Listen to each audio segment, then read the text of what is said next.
That's just what some of the many events and opportunities you have. I encourage you to join in, jump in on something that you may think that has nothing to do with you. The people, the stories, this is what makes Denver Startup Week so awesome.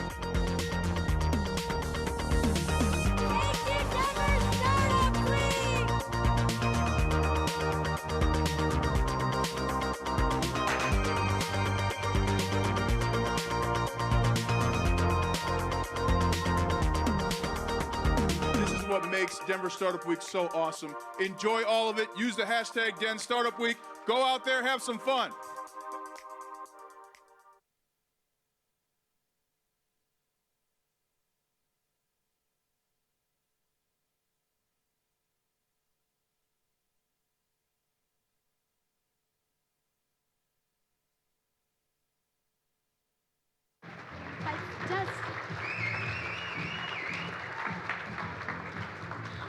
Yeah, I'm not dancing.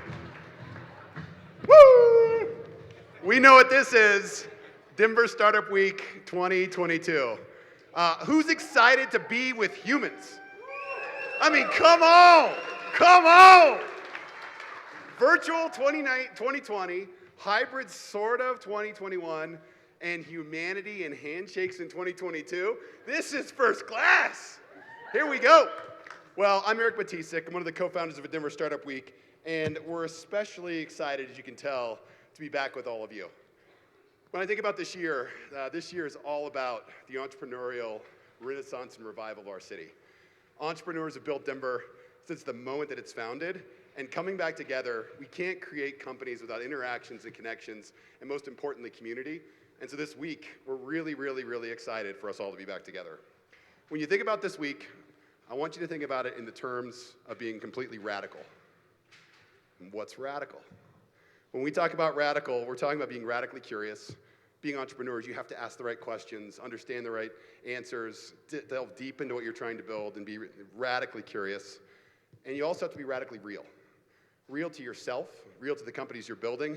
Share the hard things. If you don't ask the questions that you really want to ask and be real with the struggles around this special sport that we're all trying to compete in called entrepreneurship, you're not going to get the value from the week. And you've got to be, most importantly, radically proud. This is hard stuff. Building companies, building our community, helping entrepreneurs, it's incredibly challenging. And be proud of the things you've accomplished. Whether you're just starting or you're one of the unicorns you're going to hear from here in a little bit, everyone's on the same journey, and entrepreneurship is a sport that includes all of us. Be radically generous.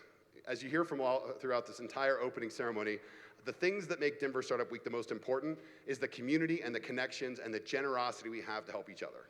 When we think about helping one another, companies are built together, and Denver is the place that happens. And you have to be committed. This is 5 days, starts right now, all the way to Friday. You're not going to sleep. You might have a few more libations than a typical week. Your step counter is going to go completely bananas. But every single thing that you do is worth it. Be committed, because this content only happens once a year. And if you show up, you get the value. And last and most importantly, be radically kind.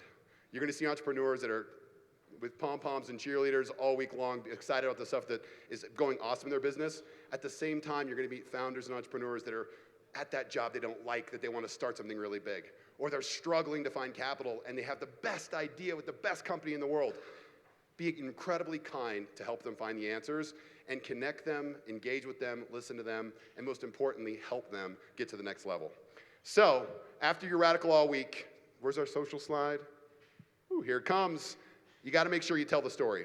So there's something for everyone at Denver Startup Week. I hope you all get ready. Grab a colleague and share, and this hashtag, Den Startup Week, share it anywhere, everywhere, all socials, all planets, bin data. All right, well, you can always trust Eric Matisik bring the energy when he comes up here on it. And Eric was absolutely right that this is all about community. That was the founding principles of Denver Startup Week, is for the community, by the community. And it's because of the sponsorship of the community that this week gets to be free. There's not a single event like this in the country where you get as much quality content, great people, great interactions, and it's all free. It's all free because of our incredible sponsors. And so we want to first thank our headline sponsors for this event tonight, AgentSync, who made today's event possible. And you're going to get a chance to hear from the co-founders, Jen and Niji, and their incredible story here in a little bit. And then we want to say thank you to all 75 sponsors who are helping support the week, but a special thank before we get started. First, our presenting and HQ sponsor, Amazon, who's helping make this incredible venue possible. Woo! Then we have- 20,000 Amazonians roam the Colorado countryside. Thank They're you for all that everywhere. you do. Then we have our title sponsors, Capital One Cafe, Dell Technologies, and Downtown Denver Partnership.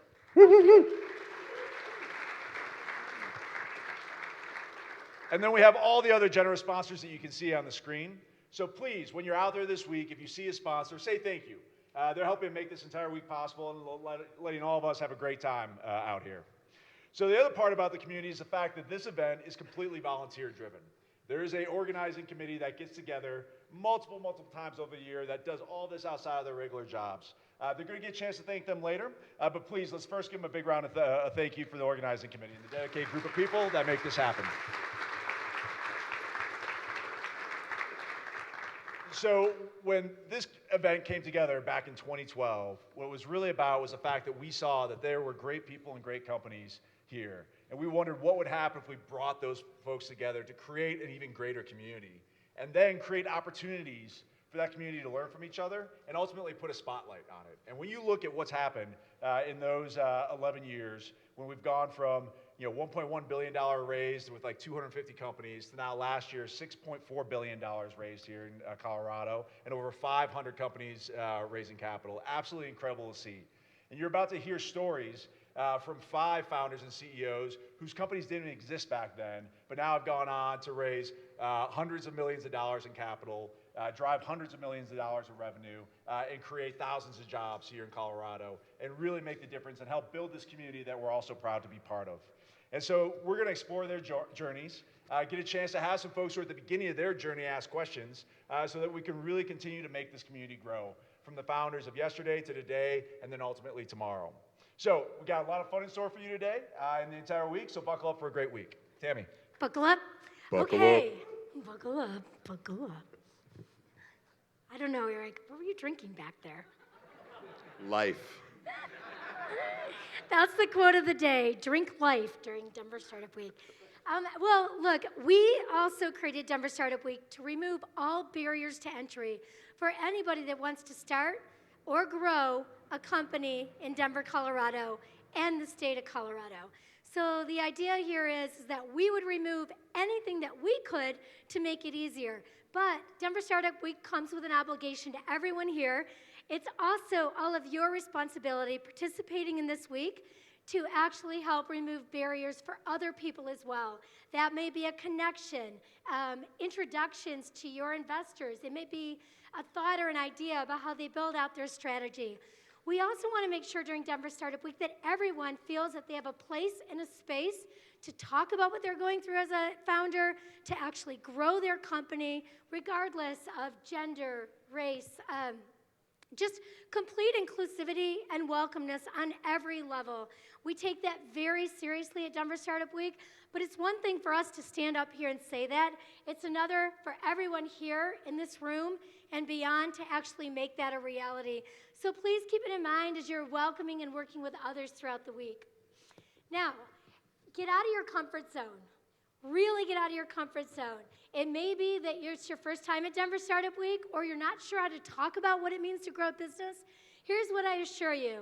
All the really big successes you're going to hear about here, all of those founders had a day in the beginning where they also didn't know what the right words were, didn't know what to say, and didn't even know what the right questions were to ask.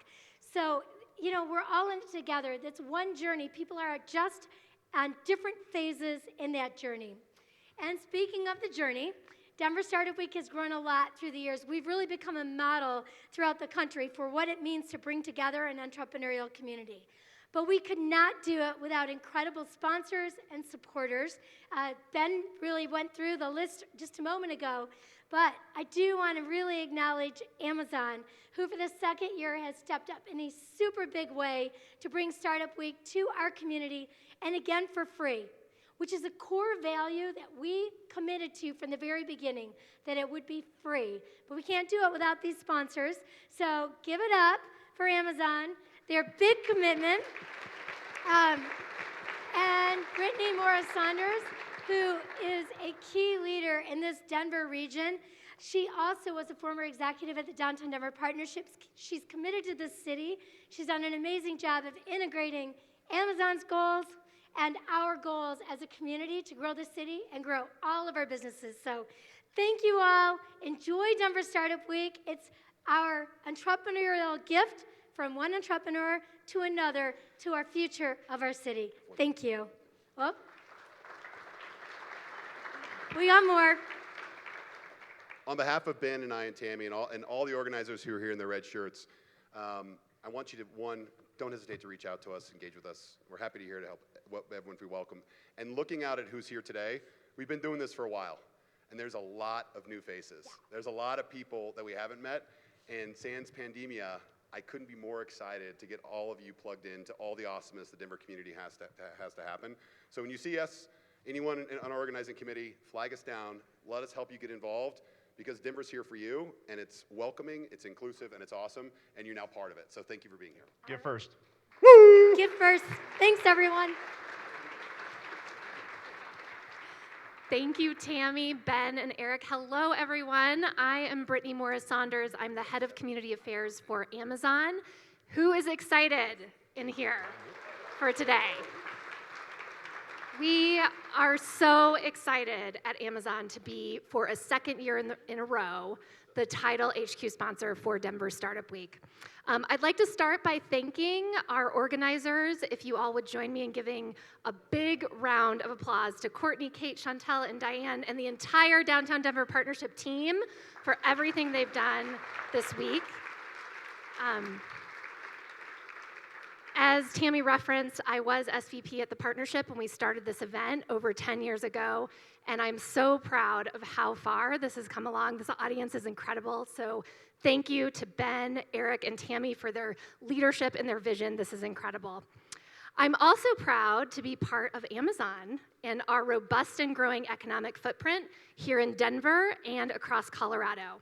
For those of you who don't know, throughout Colorado, we have 20,000 Amazonians statewide. We are the largest private employer in the state. We also have nearly 1,000 tech workers right around the corner at our Amazon Downtown Tech Hub. Equally as important, and why we are here today, we have 34,000 small to medium-sized businesses and authors that sell on Amazon. Many of you may know that over 60% of our sellers online nationwide are small to medium-sized businesses. At Amazon, supporting small business is a key part of our customer-centric culture, and it is at the core of what we do. We oftentimes forget Amazon was a startup. It started in Jeff Bezos' garage nearly 30 years ago. Many people don't know either that we have so many small to medium-sized businesses in Colorado that have really grown. Iconi is one of them. Angel Johnson, Iconi leggings and activewear. If you have not checked them out, you should. They are amazing. They were on Oprah's favorite things last year, and Angel is a wonderful Denver entrepreneur. Definitely check them out. But her success is our success. That's why over the past several years, Amazon has invested tens of billions of dollars in logistics, tools, programs, and people to help our selling partners succeed. We just concluded our Amazon Accelerate Small Business Sellers Conference last week, and last year we launched the Black Business Accelerator, a program and a $150 million fund that provides access to capital, business guidance, and marketing support to help Black business owners succeed as sellers in Amazon's store. Last year, we also announced, as part of Amazon's Denver Community Fund with the Denver Foundation, we gave 9 nonprofit organizations, small grants that are helping women and BIPOC-owned small businesses recover from the pandemic. You're going to hear from Makisha with SistaBiz soon. That's one of our grantees from last year. See, we understand the importance of partnering with and supporting small business. That's why we're supporting Denver Startup Week, which is making Colorado an even greater ecosystem for entrepreneurship. This year's focus on underrepresented founders gave us a chance to speak to the programs and accelerators we have at Alexa and Amazon Web Services to support some of the most innovative startups and small businesses across the country. We hope you'll join us tomorrow at 4:30 right here in this room, where you'll hear directly from the Alexa and AWS business development teams and 3 incredible founders that were selected as part of the Alexa Black Founders Build and AWS Accelerator for Black Founders. Denver has long been a great place to launch a business. Amazon looks forward to continuing to contribute to that success. So on that note, it is my pleasure to introduce someone who has been central to fostering entrepreneurship in this city. Unfortunately, Mayor Hancock could not make it this year, but he has a special message to share with all of you. Please join me in giving a warm welcome to Mayor Michael B. Hancock, who's going to give us a message on the screen. Hey, Denver Startup Week, Mayor Michael Hancock here. I want to take a moment to thank the team for helping to make this event possible, and to all who are part of building the entrepreneurial ecosystem. I have proudly participated in this event since its inception, and the growth of Denver's tech and entrepreneurial sectors over the last decade has been nothing short of phenomenal to watch. From creating and providing grants to create programs to benefit our small businesses, our employees have worked around the clock to attract innovation and to help grow companies. Thank you to the Denver startup community, the Denver Startup Week Organizing Committee, and all those who have made this event possible. Give yourselves a round of applause for making it here today. Now, please enjoy yourselves and soak up all you can over the next week. Have a great week, meet someone new, and enjoy celebrating everything entrepreneurial in Denver and beyond.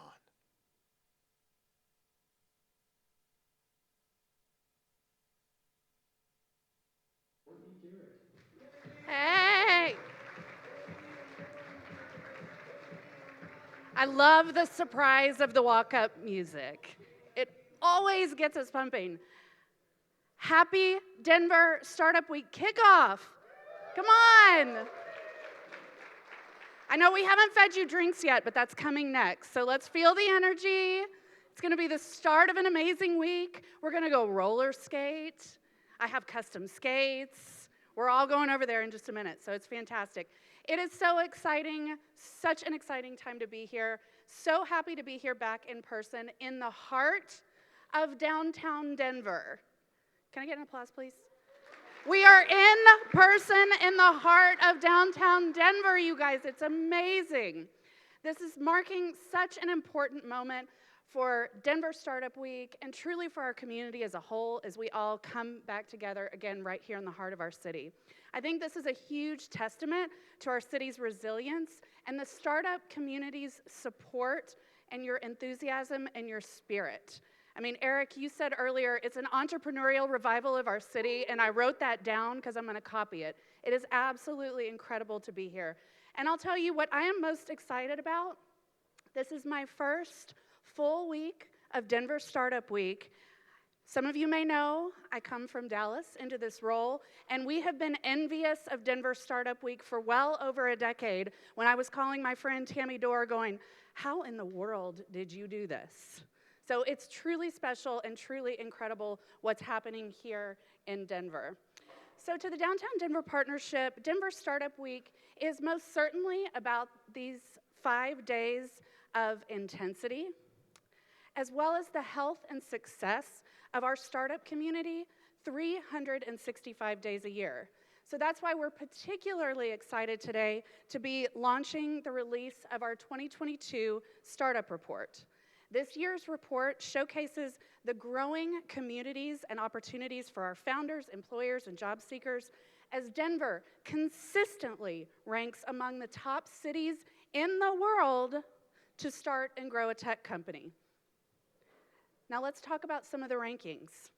In the past year, we have been recognized as the 4th best startup ecosystem, again, in the world among mid-sized cities. The 6th best health tech ecosystem in the world. 9th among North America's best fintech ecosystems. The 10th best city for tech talent in North America, and the best state for women entrepreneurs. Those are incredible, incredible statistics. Now let's talk about venture funding.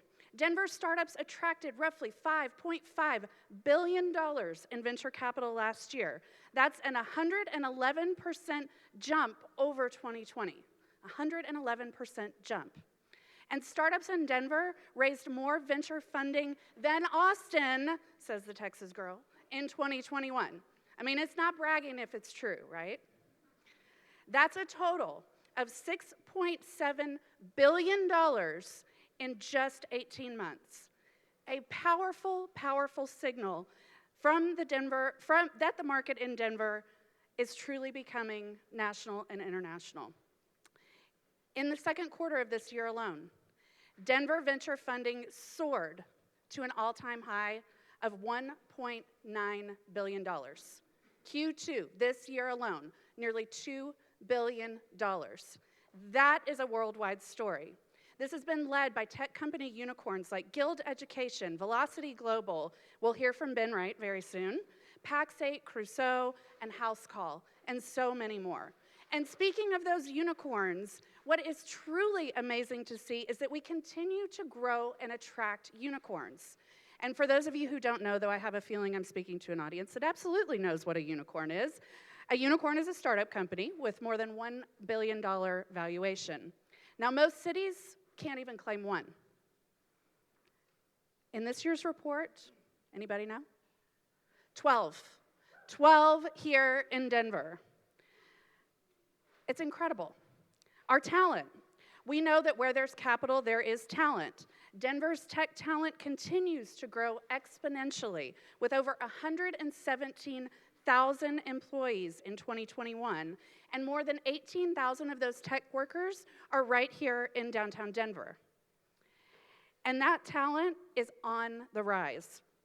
As the 7th fastest growing large labor market in the US, Denver continues to attract young tech professionals from other markets. We see this every day. How many folks from outside of Denver do you meet on a regular basis who are here and building their businesses and being a part of building each and every one of your businesses?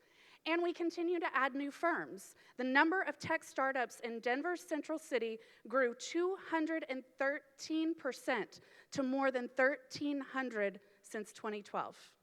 Again, incredible. These statistics tell a powerful story.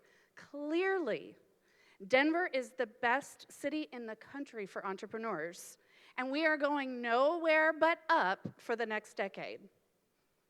Now, before I hand it back to Ben to introduce our first CEO conversation, I want to thank Tammy and Ben and Eric for your leadership. And thank you to the Denver Startup Week Organizing Committee for making this magical event happen. Yes, I started to hear some applause here. Can we please give an applause, round of applause, Tammy, Ben, Eric, our organizing committee. It's amazing.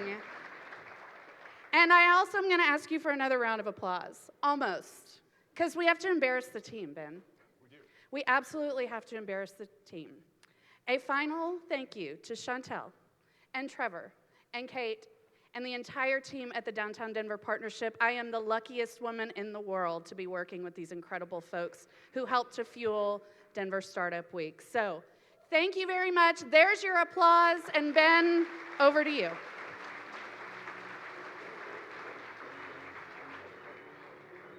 All right, so let's get to it. First, a big thank you to Courtney and the team at DDP. Love working with them, and this would not be possible. It would not be the Startup Week it is without them. But let's get to the conversations you're really here for and care about. We have 5 of the biggest successes to come out of Denver and Colorado in the last couple of years, CEOs and founders coming up here to talk about their journey and doing it with some of the Denver's finest that are up and coming. To kick us off, let me first introduce Ron Suber, a legend in the fintech space who will be interviewing our first unicorn founders from Agency, Jen Knight, CTO and co-founder, and Nijee Sabharwal, CEO and co-founder. These partners in work and in life have grown their business from a concept to $1.2 billion insurtech unicorn. So, and also, AgentSync is our headline event sponsor for this year's event, so a big round of applause for them on that, please. All right, with that, thank you to AgentSync, and welcome to the stage, Ron, Jen, and Nijee.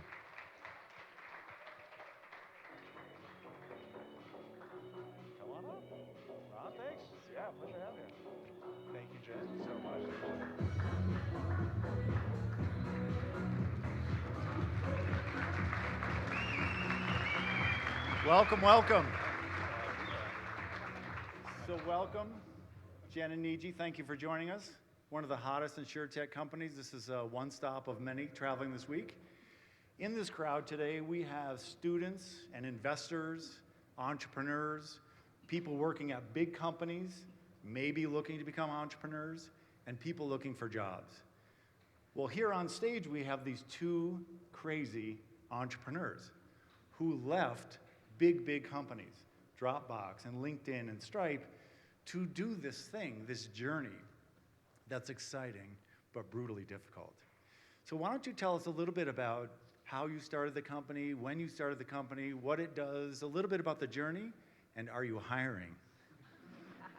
Great questions.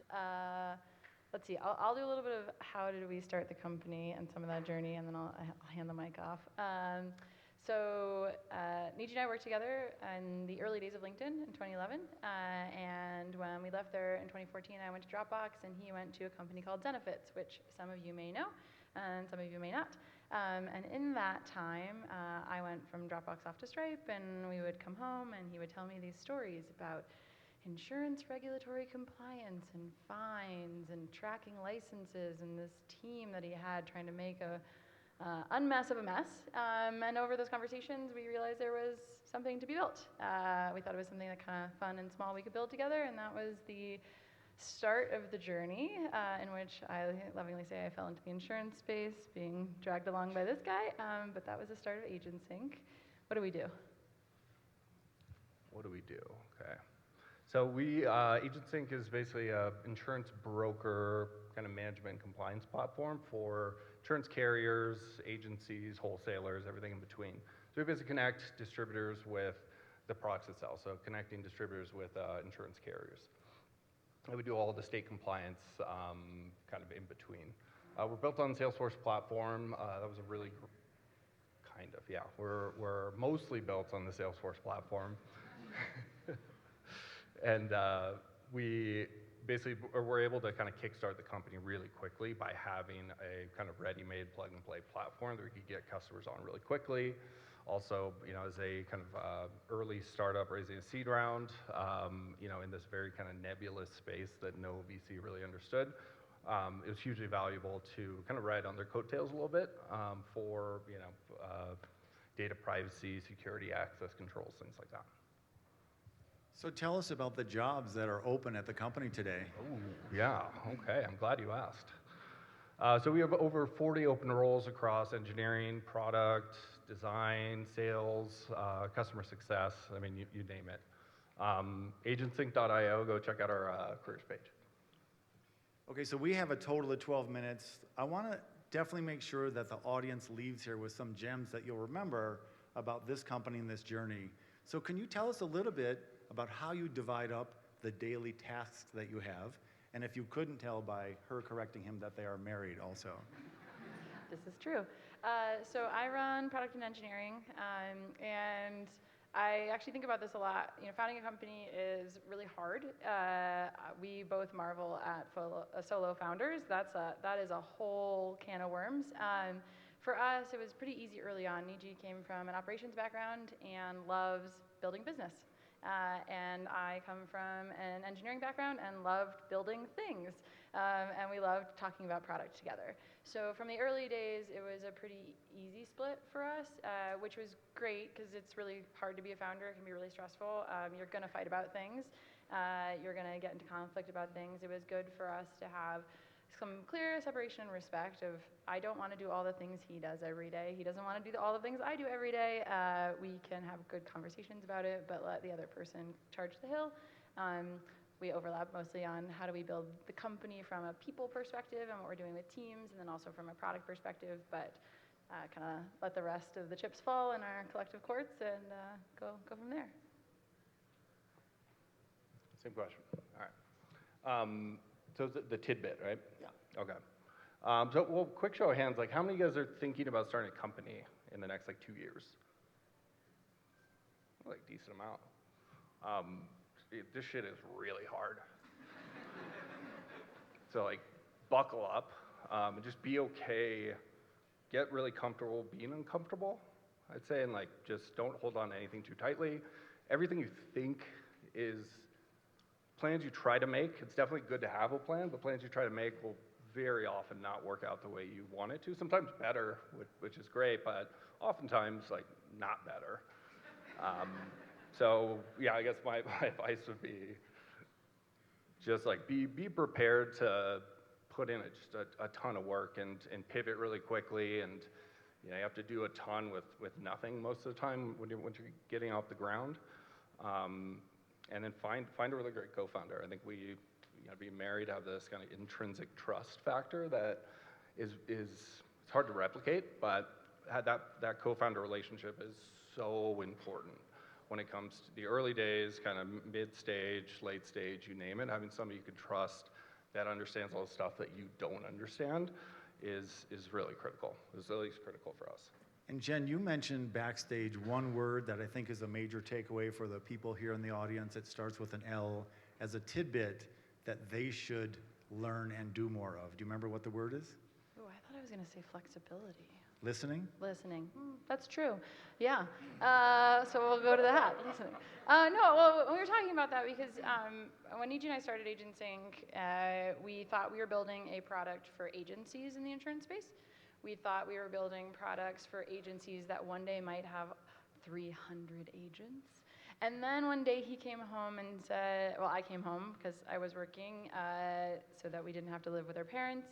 And he said, well, I closed this deal and they aren't an agency. They're this thing called an MGA and they have 5,000 agents. Will the product work? And I went, maybe? And then I spent all weekend making sure the answer was yes. And that was a pivot that started a lot of the next part of the journey. And so for us, when I think about it for even any company, there's things you're going to move on. There's things you shouldn't move on. There's a fine line of flexibility, listening to your customer base. You don't want to pivot to everything everyone's telling you, because often they're telling you that your idea is wrong and there isn't a problem to solve. So there's where you hold the line.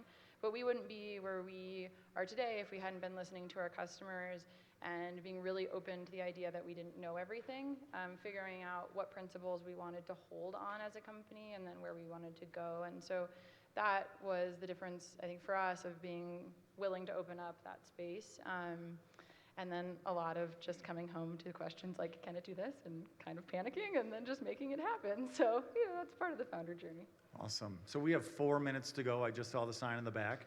We are part of the Great Migration from the coast to Colorado, from San Francisco to Denver during the pandemic. Why? Why did you move and why did you pick Denver and Colorado? I'll start. We actually made the decision to move here in December of 2019 and came out in the beginning of 2020. And we made the decision because we really wanted to, not that we knew how big the company would get, but when we decided to grow the company, we wanted to be in a place where we could have all of our teams together that had really strong talent across all of the different parts of an organization.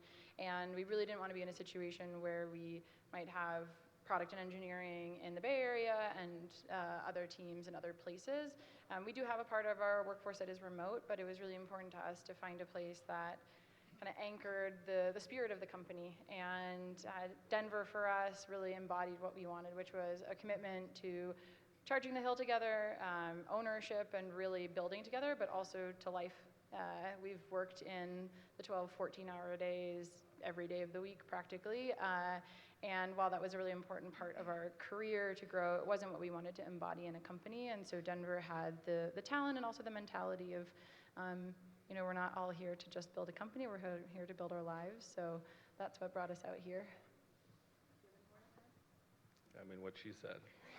Good answer. So you moved here for lots of reasons. One of the things that Denver and Colorado is known for, in addition to the 300 days of sunshine and access to the mountains, is it's a very friendly town, open to all kind of people, and especially supportive of women and women entrepreneurs. Can you talk about what that's meant to you as a woman entrepreneur? I can take that.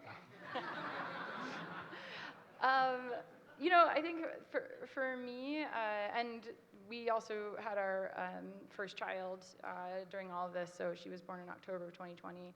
And the thing that I appreciated notably out here is how excited and accepting our team and community were of the fact that we had life outside of the company. And I think as a woman, that's particularly important. I know that for a lot of my career, you sort of hid things. I watched some of my fellow coworkers hide things, try to manage family and life in a way that just didn't impact work, and that's not really reasonable.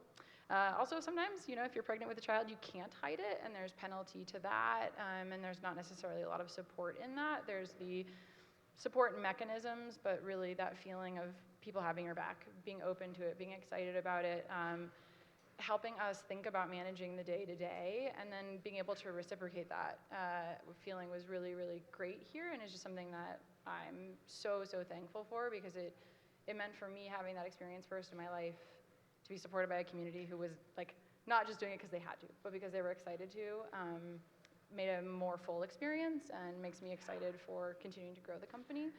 So I think that's something I've appreciated about the Denver community specifically, and is a really important thing for us as we grow our company as well. So we've learned from these entrepreneurs that entrepreneurship is hard, that you need to listen, that you need to communicate, and you need to be flexible.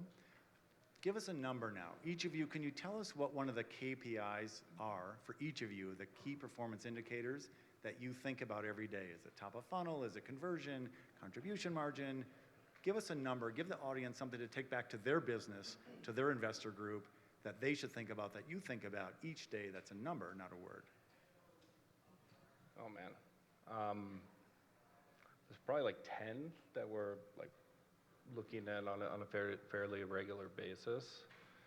I would say, one of the biggest ones is, I think that's kind of spans across a ton of different industries, is gross margin. It's probably the biggest one that we think about on a regular basis, as well as burn.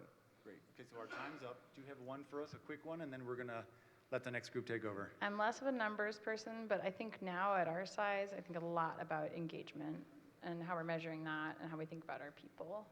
So there's business numbers that he's talking about, how we're running that, and then there's also the team that builds the company and how they're doing. So, Niji, Jen, thank you very much. Have a great conference, and thank you for joining us.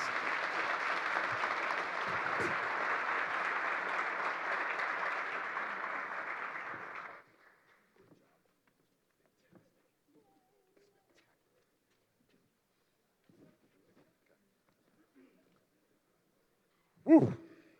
Show of hands. Anyone else in this room get in a minivan, drive from California to Colorado in the last 24 months? Anybody? There's a couple back there.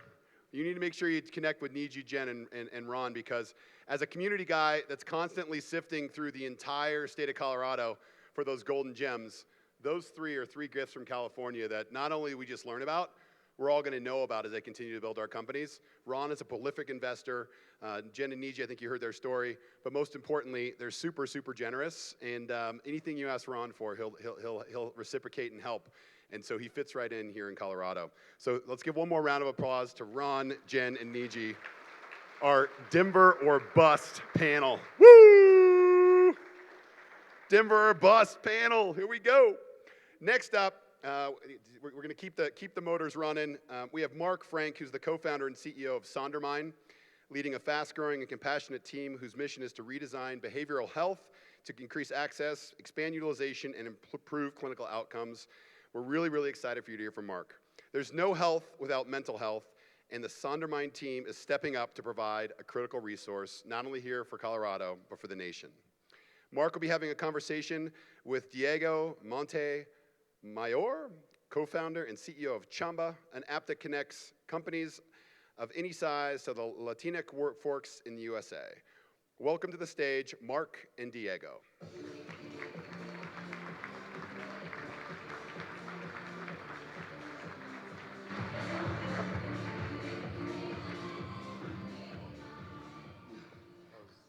That was kind of Be scary careful. there for a second. Be careful. Hallo Mark. It's great. Wie geht Sie? What's that? Sprichst du Deutsch? Ich spreche ein bisschen Deutsch, ja. Sprichst du Spanish? Keine Spanish. Ich spreche Spanish and the name. Everybody's like, what is happening right now? Why are you guys speaking we did not prepare for horrible German? So Mark, you founded Sondermind 8 years ago, way before the pandemic. What has changed since then? How do you look at the business since from the pandemic, since the pandemic? Yeah, so as Eric mentioned, we founded, my co-founder Sean and I started Sondermind to really make a change in mental health, and actually started the business with a component to the business that was a real estate piece to it. So you can think of it as like we work for therapists, and in 2017 separated the company into two. So my co-founder actually runs the separated company. It's totally separate, different investors, and it wasn't like a bad breakup or something like that. We still like each other. I'm still on the board, and so it's doing great. And then everything else was what is now Sondermind, which is the health record system, the practice management solution. We work with all the major insurance companies in order to deliver now well over 1 million sessions of care across 16 states with thousands of therapists under our umbrella. And so the idea was really about better access, better utilization of care, and better clinical outcomes. And we did that first in person because we had this real estate thing. And we were always going to be building a component to it that was text therapy and video care. And actually, we had already launched the text therapy component in early 2020, around January. And then in March 2020, we had to pull up the launch date for the video, which was going to happen in May of 2020. But we thought, yeah, maybe we shouldn't wait on it for a couple more months now that nobody's leaving their house. So there was definitely a COVID kind of component to it.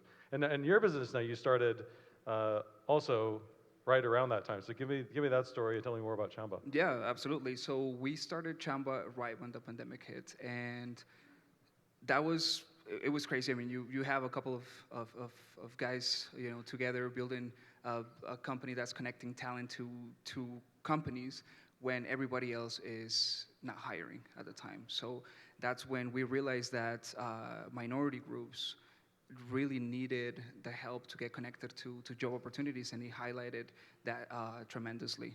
So that's how we started Chamba in the middle of a pandemic. And give the overview too of what you guys do, because it's pretty awesome. I love the model. We are connecting restaurants with the Latino workforce here in the United States. So we help them get staffed pretty quick. And what started, what spurred you into that? Yeah, great question. So technology is moving very, very fast, right? There's a lot of good technology being built.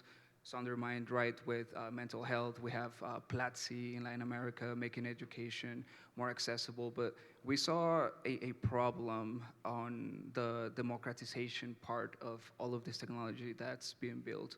So my biggest catalyst was to democratize job opportunities to everybody. And that's what really drove me to build this company. That's great. There was a community aspect to your business model that I found really interesting. I'd love to hear about that, and then I'm happy to talk about our community too. Yeah, so Chamba is a synonym with community. Everything we do is around community, and we are building a lot of trust by, we build community by building trust, and that's by showing who is behind the product, who's building it, people that look like the people that we're helping, and also people who have gone through the same experiences as this workforce has. So we're only a team of 15. So how do you get to 300 employees? Well, it wasn't that long ago that we were a team of 15, actually. I mean, it was 3 years ago we had, at this time, 3 years ago, we had about 18 people. And then successively, it was about 35 the next year, 40 the next year, and then about 150, and now a little over 300. And I think for us, what the bigger challenge has actually been, how do we maintain our culture, which has always been a real driver of our success, and something that for me was a really important part of why I wanted to start the company, why I wanted to build what we're building. I have tremendous board members, all of whom have been CEOs, and some have built some really high culture organizations like DaVita and Athena Health. And so for me, it was a really important aspect to say, how can I create this? And this is where the pandemic came into play, where it was quite difficult. It's easier to build community and build culture when everybody's together frequently, and when they're all spread out and you kind of only seeing each other on Zoom or on video, that became a lot harder. So, So, I would encourage everyone to sort of like find ways to get together in person and to do things virtually as well that can help you really hone in on that community aspect. is that how you build camaraderie in your company, or? Yeah, I mean, the challenge, I actually think the best way to build camaraderie is to make things hard, and not like hard mean, but to do really difficult things with people builds camaraderie. Like Ben and I are both veterans, Ben Data, and so we have a common connection in that we both served in the military, we're both deployed, and so there's a camaraderie, even though we weren't deployed together, that we can sort of share because we've done some hard things together. I think that applies in spades for startups, and so to the extent that you can say, hey, like let's pull together and solve a really, really difficult problem, that's the best way, and then doing so, while you're having fun and while you're with people that you trust and care about, just makes it all better.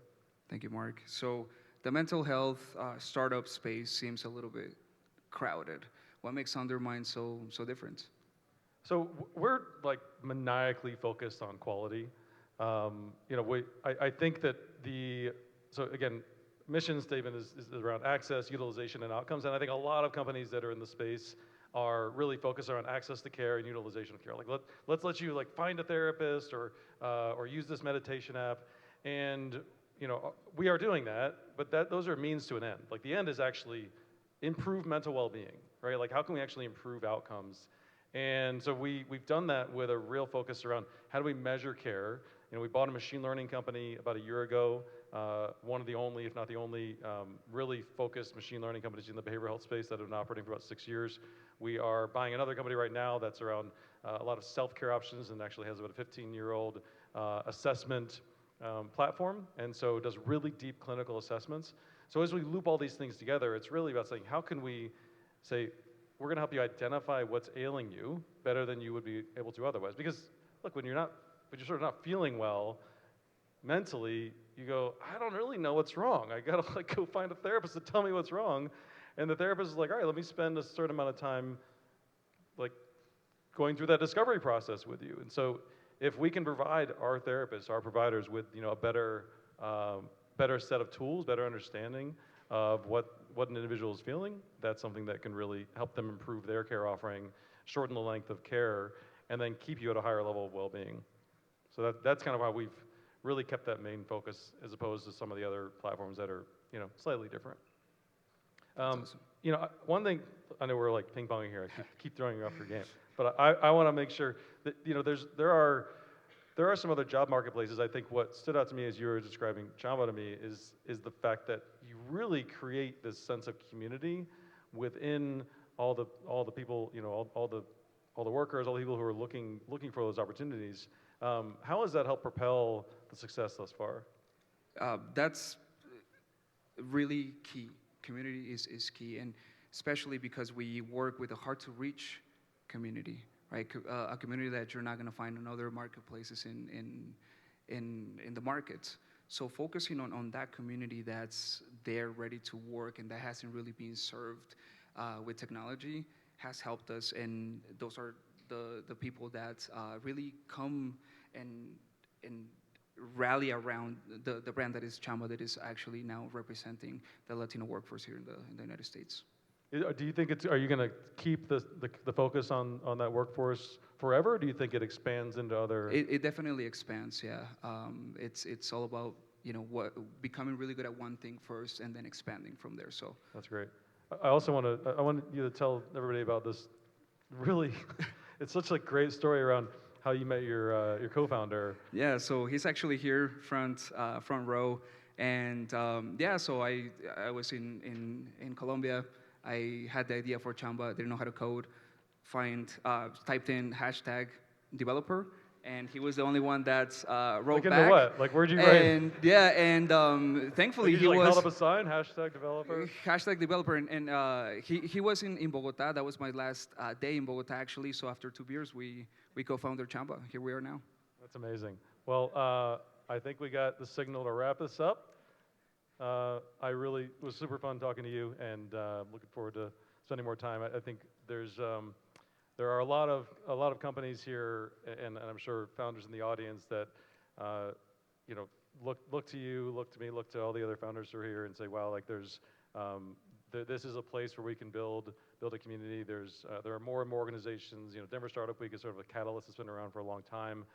You know, Endeavor Global is another organization that's been helping a lot of companies recently scale over the last 2-3 years. There's so much support, so I would encourage everybody in the audience to really focus on finding those support avenues, and then reach out to people like you and me, and we can provide support as well. So, Mark, thank you so much. This was very fun. Likewise. Thank you.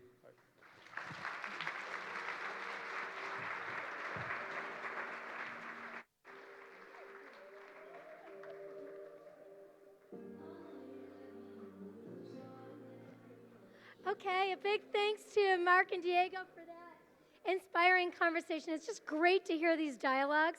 And the next one is just going to continue to create the momentum around these conversations.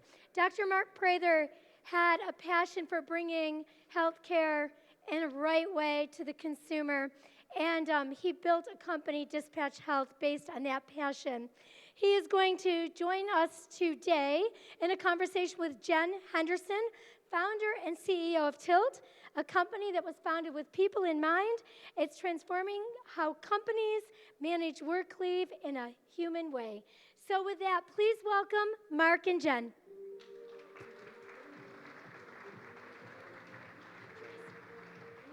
Yeah, I've got one.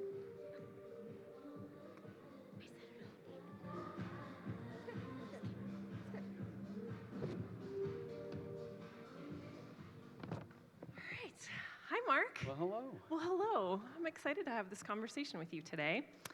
I'm going to dive right in. Let's do it. Dispatch Health, 2015. What were you seeing in the market that made you think there's something here? Yeah, actually started a long time before that. So it's kind of a culmination of a career. I'm an ER doc, practiced for 25 years, actually trained here at Denver Health. So I showed up in Denver in 1992. It looked a whole lot different than it did now. And so I practiced at the bedside for a couple of decades, but had this wonderful life where I built businesses on the side, almost out of necessity. Some were pretty boring, medical billing businesses, et cetera. But then a good friend of mine tapped me, maybe 2008, 2009, for a company called iTriage. Some of you might remember that.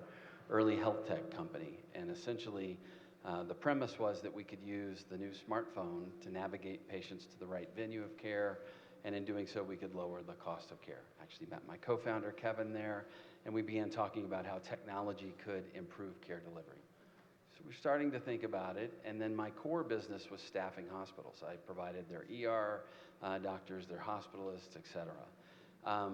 That business grew over time, and ultimately I took that business with 4 others and created a big private equity-backed company, about $3 billion in revenue, and I thought I'd done something great. And then I remember sitting in the boardroom and saying, I don't want to do this anymore. And this was more than a decade ago. And part of the problem was that I realized how misaligned we were with the healthcare consumer. I realized that all the complaints on my desk about the time spent with the clinician, about the cost, nobody was talking about it, right? So that's a problem. There was a big headwind that nobody was talking about. Secondly, there's a concept in healthcare called value-based care, where we don't get paid just for what we do to you, we get paid for the outcome. And we tried that in the 90s, I was there, and we screwed it up. But this time around, it looked like it actually might work. Nobody was talking about that, right? And if they did that right, what would they do? They'd come after the high-cost provider, and that was me, right? The ER, the hospital, the ICU, et cetera. And so, again, that looked like an issue. Finally, I went through some challenges with some family members, elderly family members who were hospitalized. One went through a post-acute stay, and it was almost like they were trying to kill him every other day. And this is what I had done my entire life, is put people in the hospital, thinking that was the best thing. Well, lo and behold, embarrassingly, there's this whole body of literature, let's call it aging in place, and it says that we actually may do more harm than good by putting folks in the building. And I started to meet some of these maverick geriatricians who back in the 90s started to hospitalize people in the home. Sounded crazy. You can't do that, right?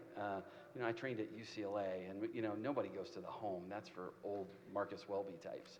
Well, that's not the case, actually. And if you look at the literature, and if you look at other countries, New Zealand, for instance, almost 30% of all admissions occur in the home in New Zealand. So there's a massive body of literature, and guess what it says? There's a 20% mortality reduction when we admit you to your home versus the hospital. Really cool, right?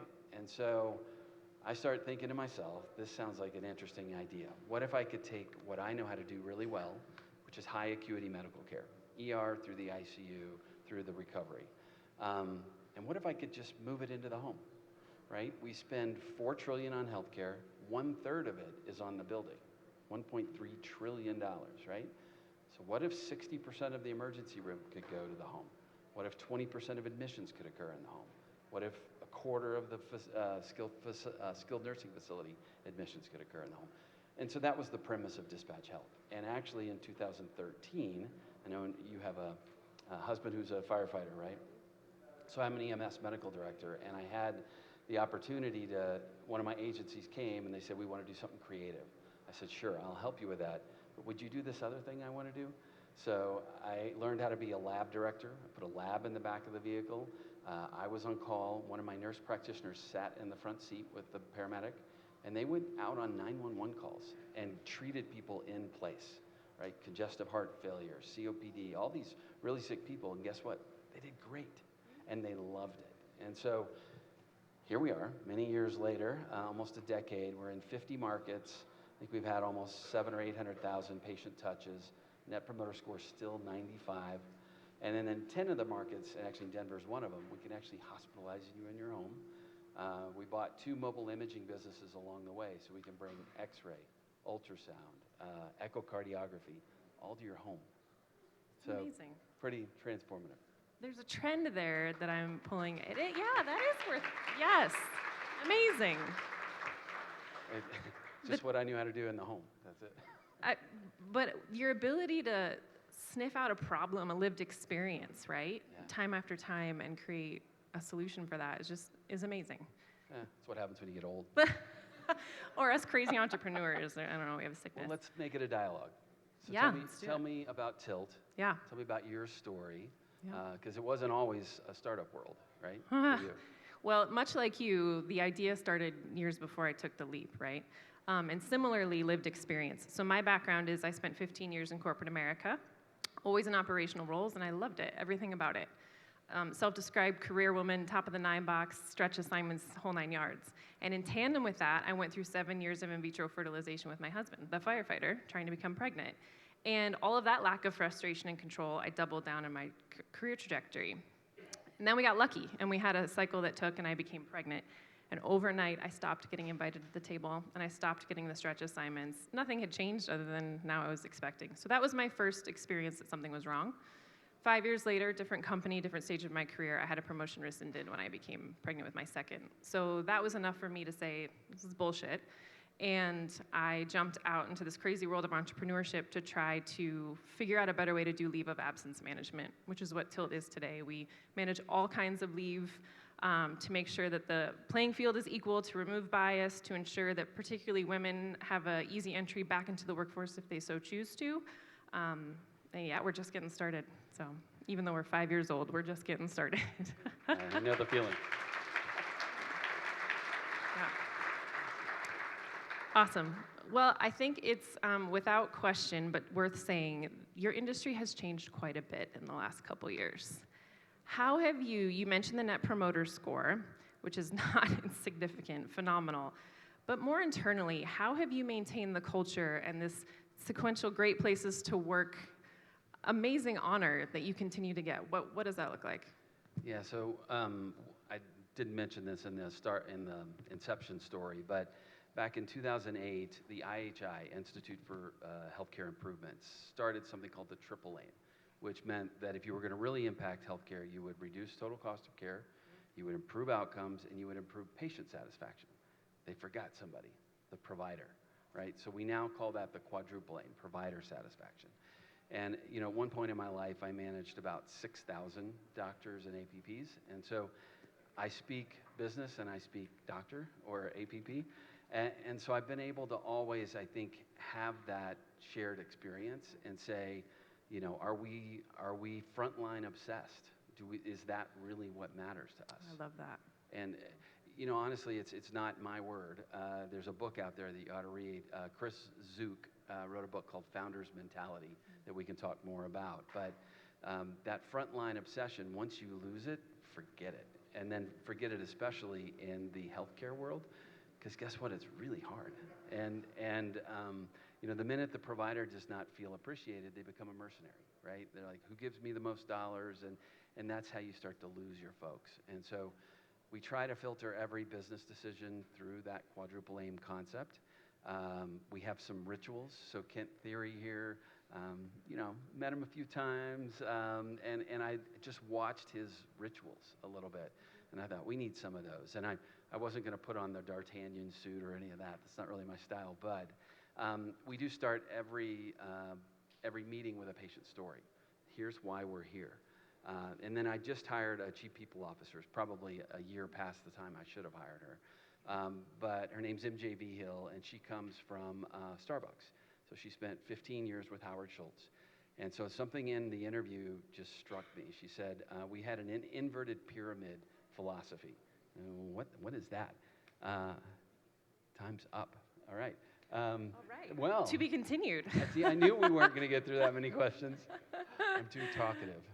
Well, thank you, Jen. Oh, thank you, Mark. That was awesome. Clearly, we could have talked for quite a bit more, but thank you for sharing your story. Thank you. I love it.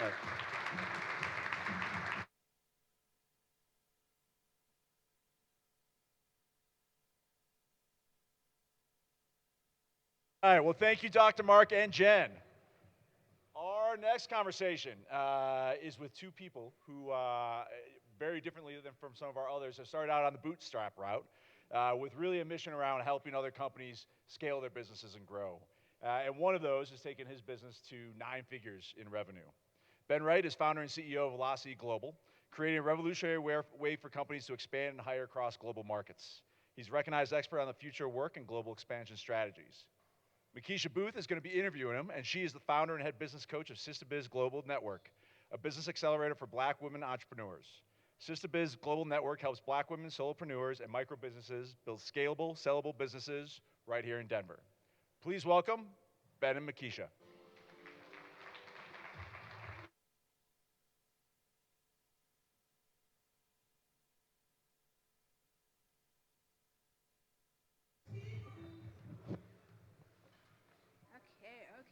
Okay. Hi, Makisha. How are you? Good. How are you, Ben? I'm good, thanks. I'm so excited because guess what? What? You have planted a seed in me. Yeah. I've been reading about you, and now I know that I, too, can be a billion-dollar company. Of course you could be a billion-dollar Everyone company, here. right? Yes. That's why we're here. That's why we're here. But I figured maybe you could give us some of your tips and tools. And then also, I found 2 things that we have in common, and I wanted to ask you about that. Okay, let's do it. Something will happen. So, you're in 185 countries. Self-funded, bootstrap. That's cray.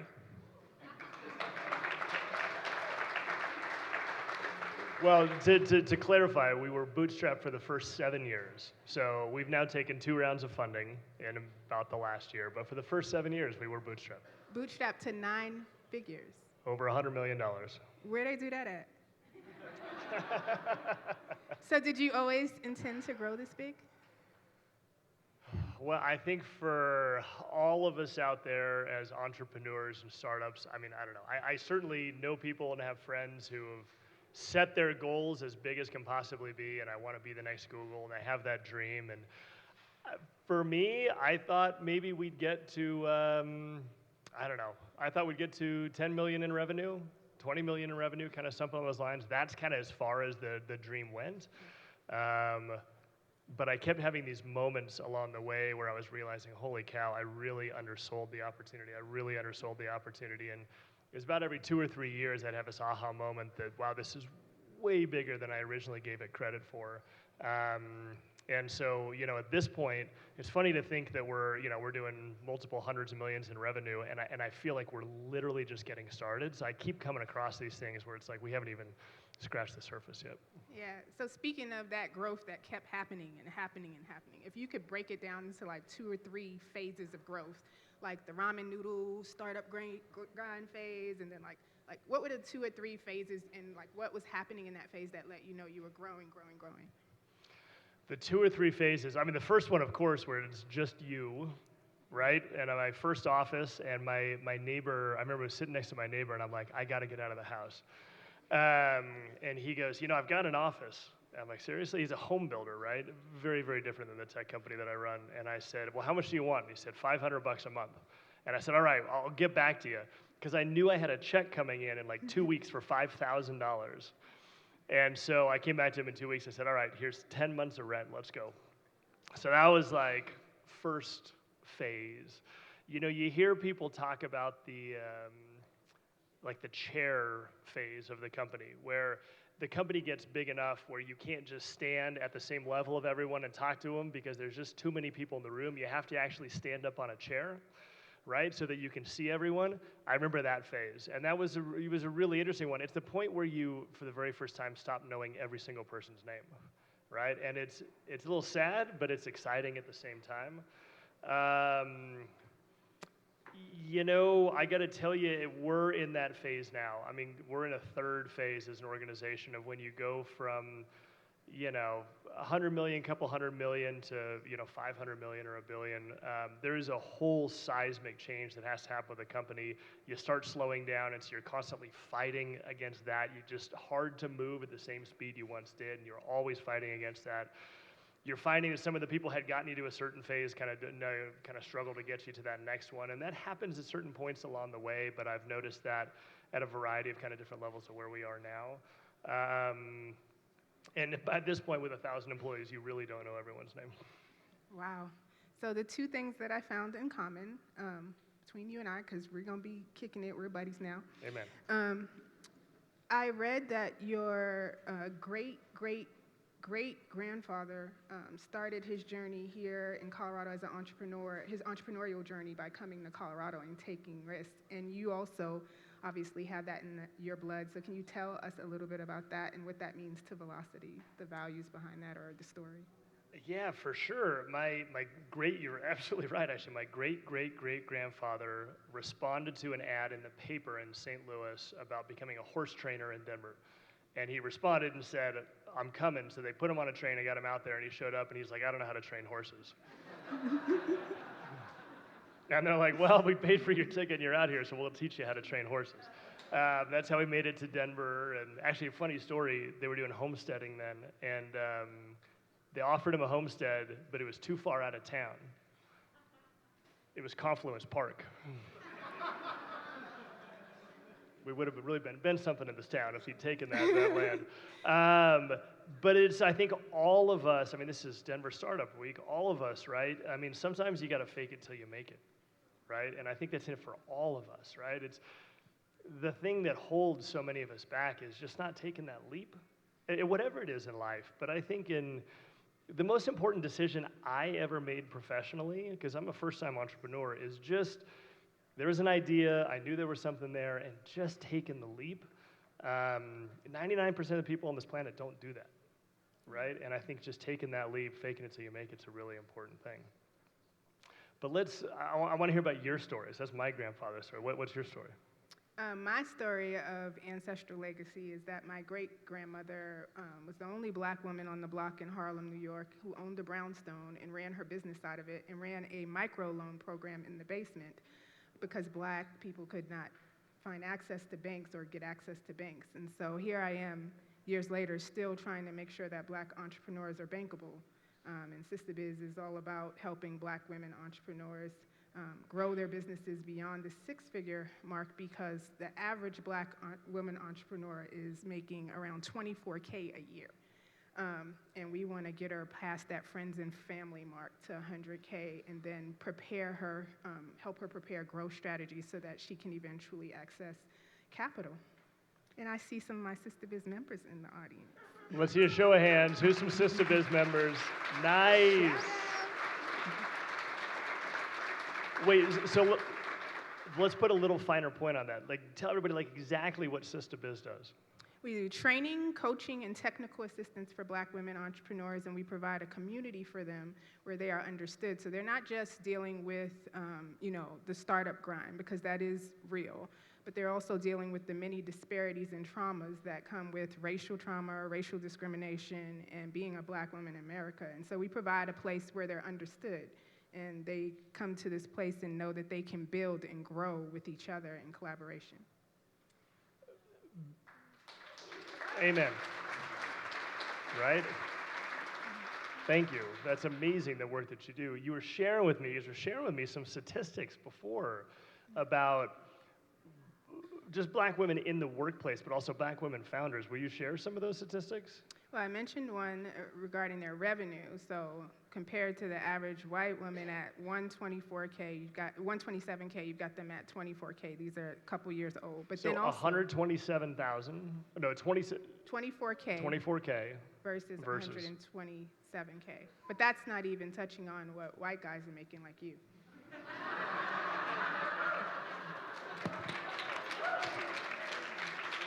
That's good. I like that.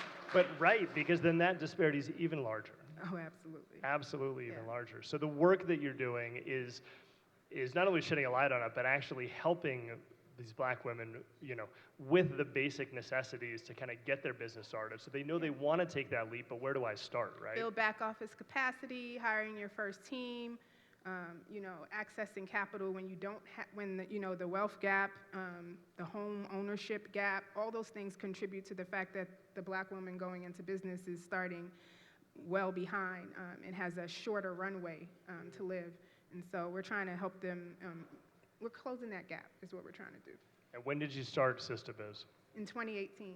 2018, and share with people kind of how big that organization has gotten now. How many states are you in? So we're in 26 states. Yeah. Okay, last question. I want to talk with you all night about this. It's so good. We'll talk about it.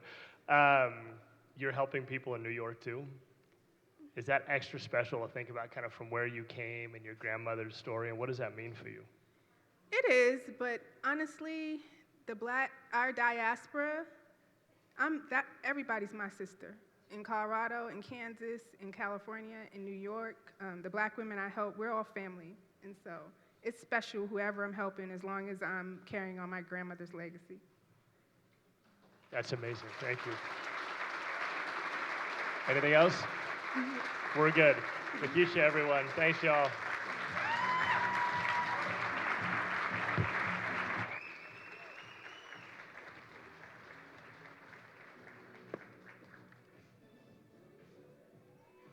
Thank you, Ben and Makisha. All right, we are getting down to the finish line. Our next two founders have great stories. Lee Mayer is the co-founder and CEO of Havenly, a virtual interior design company. How many people know this? Yeah. She's been a huge partner and supporter of Denver Startup Week. And we have Ariana Ferwerda, who has a company called Half Days, the CEO and founder of this women-inspired ski wear company. So please welcome Lee and Ariana.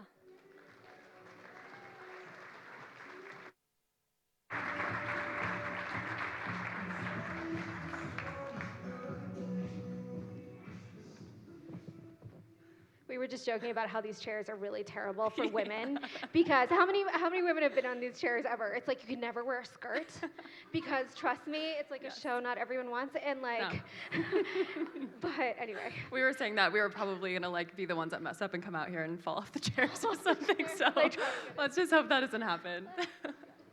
But we're so excited to be here. Thank you so much for having us.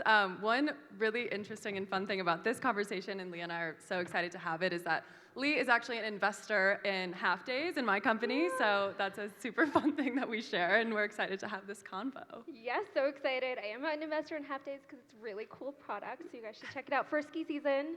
But yeah, it's fun to be here. So fun. So let's dive in. We want to kind of get the most value out of this for everyone in the audience. So first and foremost, we're going to dive into everything Havenly.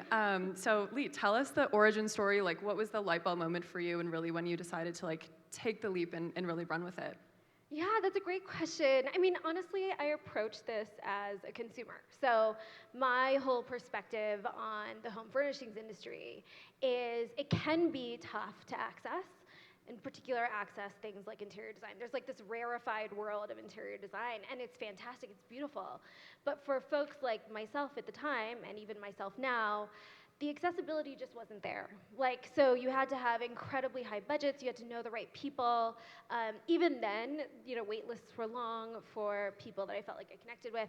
And I just felt like there had to be a better option for people like myself. And I really got passionate about just like accessibility in consumer businesses right before that.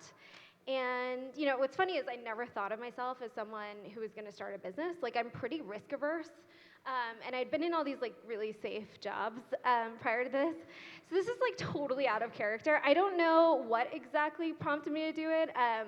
Definitely was a little surprised to wake up one day and realize this was my only job.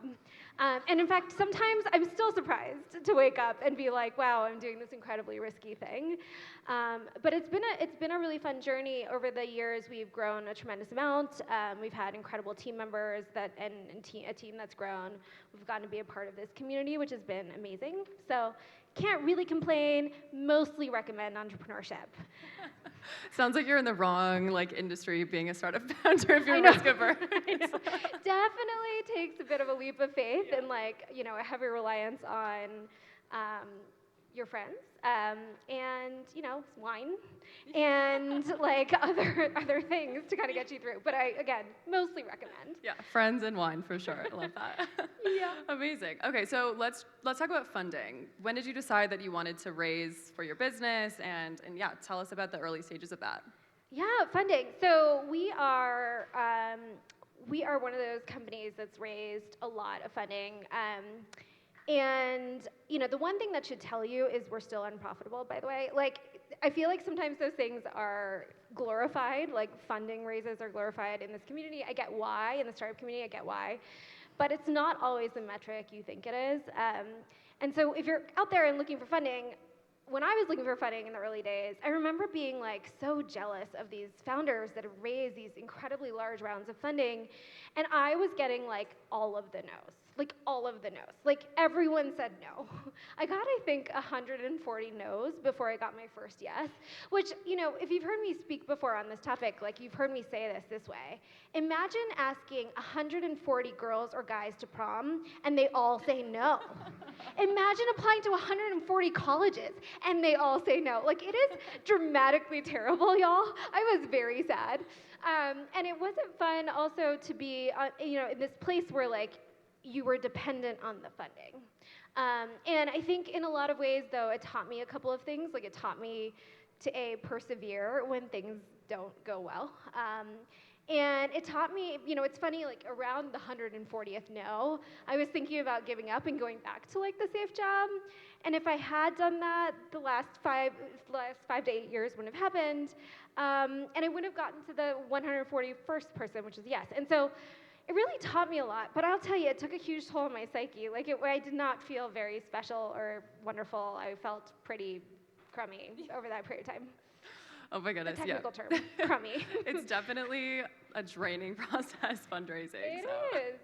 And we were just talking about this backstage. Oftentimes, it has nothing to do with you. It has to do with like whether, like right now, for example, if you're fundraising, it's a tough world, particularly in our space, and like that has nothing to do with me. Like I have nothing to do with inflation or the war in Ukraine or the stock market declining. However, those are things that happen, and you sort of have to operate in that world. And so, you know, I think for us, it was a lot of like just not taking it personally, I think, and trying to do the best we could. Love that.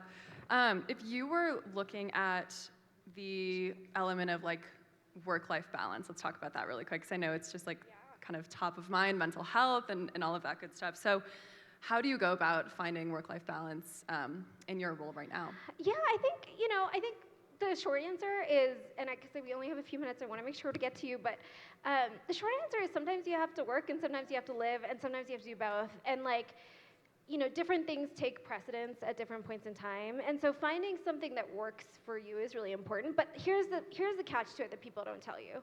I think what I realized is what people didn't tell me, at least, is that you can have it all simultaneously. Like, that was like the myth that people told me, that I could have it all simultaneously. The reality is, over the course of your career or your life, you can certainly have it all. But sometimes in a moment, you can't do it all, and that's got to be okay. And you might have to actually make some trade-offs for a period of time, realizing that like the arc of your life might actually be a little different, but hopefully allows for all of the things you want to accomplish. So wait, what about you? So Ariana runs a super cool company. I was introduced to you a little while ago because there are very few consumer founders here in Denver, very sadly. And so I'd love to hear from you. Like, how did you start Half Days? Tell me a bit about that. Yeah, definitely.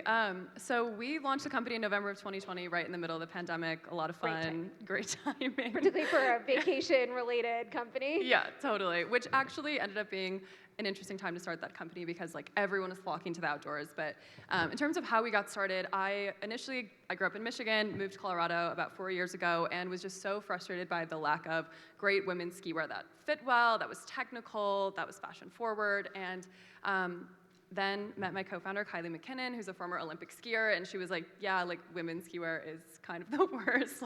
Let's figure this out. So the two of us decided to take it upon ourselves to create a solution for that, which we created Half Days, which is really just on a mission to bring more women into the outdoors and create products and a brand and a community that makes it easier for them. Let's talk about brand and community. You've built like an incredible brand and community. You've got Kylie, which is a really high profile person to be sort of front and center on the brand. How do you think about that? How's that been for you all? Yeah, totally. So on the brand and community side of things, I think that has definitely been one huge element of how we've been able to just have the level of like word of mouth and visibility that we have up to this point. And brand and community really is like at the forefront of everything that we think about. I would say that on the community side of things, like we want at the end of the day to bring more people into outdoor activities. So if we can do anything by breaking barriers down to saying like this is how to buy ski wear and like these are the skis you should think about buying and things like that. Like things that you might not think about if you grew up skiing, but a lot of people are getting into it in their 20s and that's like a difficult thing, or even 30s or 40s. And yeah, totally. Yeah. So that's definitely been an awesome thing for community. And then in terms of having Kylie as a co-founder, like that was absolutely beneficial to us and still is very much so. We were able to like work with a lot of the partners that we probably wouldn't have been able to as a really early stage small startup if we didn't have that. So that was definitely really awesome. And so finally, because I know we're getting close on time, but I know everyone would love to know what are the lessons, some of the defining lessons that you can talk about or impart some wisdom on to the crowd. Yeah, definitely. So one of the things that I feel like I always talk about is networking, and that seems like such an obvious thing, but truly like a good thing that's happened in our business was just based on like making an absurd amount of connections. I would say that was 100% one of the biggest lessons I've learned throughout this process. And then just working with really great people. Like people at the end of the day and your team is going to make or break your business. So I would absolutely say that is top of mind. That's amazing. Well, it was so fun to be here with you. It was great to see everyone here. Yeah, thanks guys so much. Have a great startup week. Thank you.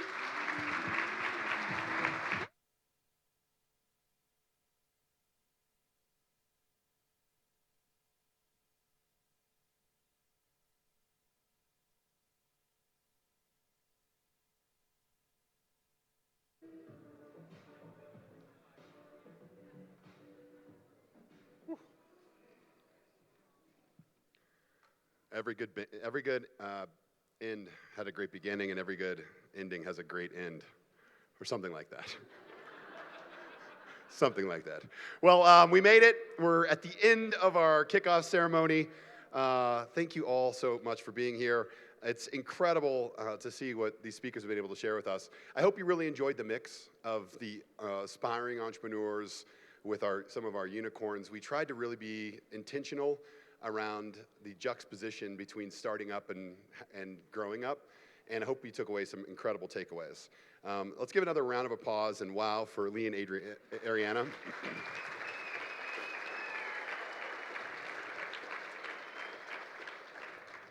So if any of those of you who know me, this is my absolute favorite part of the program.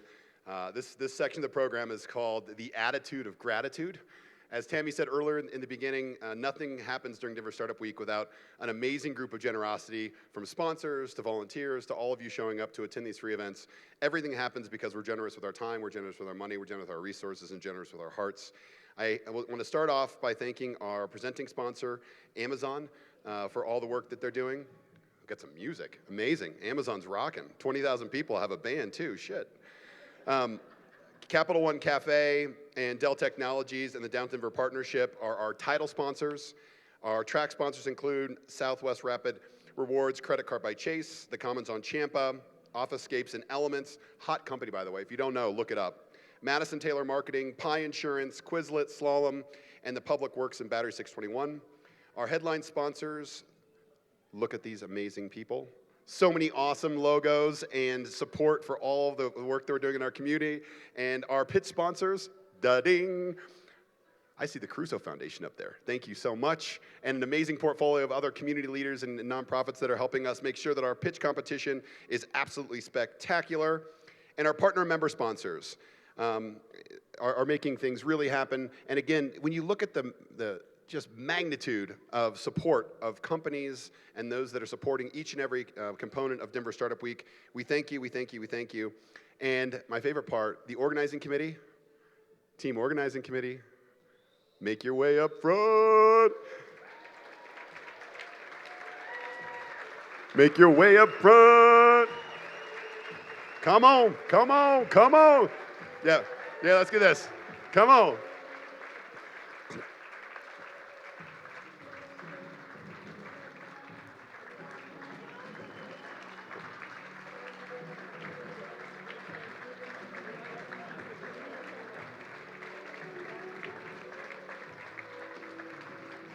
So all week long, anyone you see in a red shirt, bow down, high five, give them a Red Bull, buy them a cocktail, even though they're free, whatever it is. These are the people that make the magic happen, and we are so blessed with all of our volunteers that make the week occur. But most importantly, our organizers are the brains behind every session, every panel, every piece of content, every interaction, making sure shit gets done, and making sure this week is not only free and awesome, but it's radical for all of you. So huge, huge thank you for all that you do.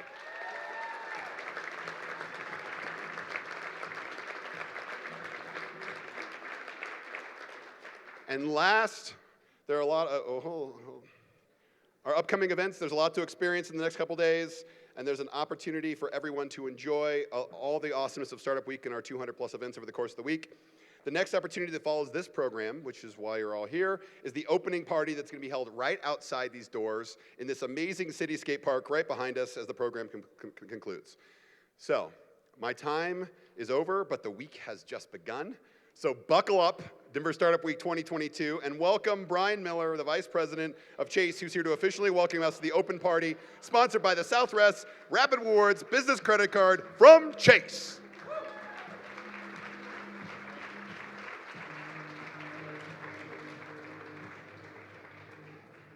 Okay, good. This is on because I was afraid when I just picked it up. No, you wouldn't be able to hear me. But on behalf, so again, my name's Brian Miller. I'm with Chase Card Services, and I'm here tonight as a representative of the Southwest Rapid Rewards business credit cards. And on behalf of our entire team that's been assembled here this week and has kind of worked behind the scenes, we are just super excited to welcome you to the Denver Startup Week opening party. So I'm standing between you and a drink, so I'll make this quick. I'm assuming multiple drinks possibly. I think Eric's had enough, but we can keep him rolling here. Like everybody's been saying, this week has been 3 years in the making, so we really want you to take advantage of seeing everybody in person, celebrating the strong spirit that it is and that it takes to be an entrepreneur, the resiliency that you have. We've heard a lot about community tonight and through the interviews today, and that's really not just happening here in Denver, but across the country. From a perspective for what we do in our Southwest Rapid Rewards program, we are just super excited to be part of hopefully your life and through your business and being able to provide the vehicles through which you can operate your business. We do want to invite anyone who's looking to refresh their LinkedIn profiles this evening. We have 2 photo booths set up, one right over here to the gentleman waving and then one outside. So if you have an opportunity, please stop by and see us. And then I'd also like to, again, just like to thank you. Look forward to meeting many of you outside as we kick off the event. And really, it's going to be a fun evening of networking, like Ariana was saying. It's about networking. It's about meeting people of like mind and of like attitude. You're all just a tremendous inspiration to all of us. So thank you very much. Let's go out and let's have a great time this evening. Thank you very much.